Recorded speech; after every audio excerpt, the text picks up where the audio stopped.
That's right. Good morning. Matt Harrington from the Southwestern Vermont Chamber of Commerce joins us now. Matt, good morning. Good morning, sir. Nice to see you. Thank you. I can't say enough what a warm welcome we have had here in Bennington. It's great to be here in the Green Mountain State, so thank you. Talk about what it's been like, especially these past few years, coming out of this pandemic. The businesses here up and down Main Street have been spectacular. Yeah, well, first, that's the Vermont charm, right? We want to make sure you're taken care of. You got your coffee, your donuts. We really do like to surround both locals and people coming in from out of town with the love of what we have here in Bennington and all of Vermont. In terms of, kind of coming out of the pandemic, the last 2 years, I mean, if you look kind of east, west, north, south, there's a lot of local businesses that have been here for 20, 25 years. You just met one of them. But there's also new ones that have popped up. But I think one of the unique things about Bennington is a lot of them are locally grown. It's really kind of economic gardening at its best, in the sense that we don't kind of have big businesses coming in all the time. In fact, we have a lot of local entrepreneurs that are starting up, whether we look at the brewery behind us, Farm Road Brewing, or the big development with the Putnam Block. That was a bunch of concerned institutions, colleges, hospitals, banks coming together saying, no one's coming to save us after this pandemic.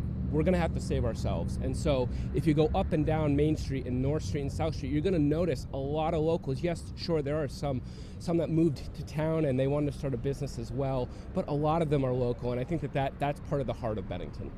You talk about the Putnam Block behind us, one of my favorite spots. I grew up in Pittsfield over in Massachusetts in Berkshire County, so not too far away. The old Walloomsic Inn, yes, which is a beautiful little spot. Who's going to come in and bring that back to life? Well, the family has kind of gone through an estate situation, so I'll say it's got more movement than it's had in the last 25 years. Awesome. We're not exactly sure what's going to happen with the Walloomsac. Of course, the Walloomsac Inn being home to, or at least a lodging for presidents and governors, sure, and very, very famous. Right now, we're just going to wait and see. We've got a lot of other projects happening on Main Street that we're excited about, too. What do people need to know about this summer? If they've never been to Bennington, come to town. What are some of the things that are going to be happening over the summer months? Absolutely. Well, last night we just, of course, had our classic car show that we actually do on Main Street now, and I'll let the Better Bennington Corporation speak more to that. Obviously, they're going to probably mention Mayfest as well, which comes right up next weekend. One of the big things that the Chamber works on every single year is the Garlic Fest.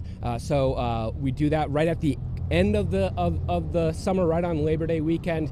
We bring, 150 vendors, 25 garlic vendors. You wouldn't imagine you could have that much garlic in one town, but we transform this into Garlic Town USA. One of the actual impacts of the pandemic, we were Garlic Fest for 25 years up on Camelot. A lot of you probably know that, but during COVID and after the pandemic, we had to shift to make it more spread out, and so we moved it downtown for a couple of years, and that's why we call it Garlic Town USA. And Christina loves garlic too. Christina, you coming out for Garlic Fest?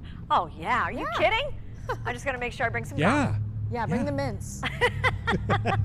Sounds Lots terrific. of gum. That's right. Oh yes, fabulous in cooking, Italian cooking. Gotta have garlic.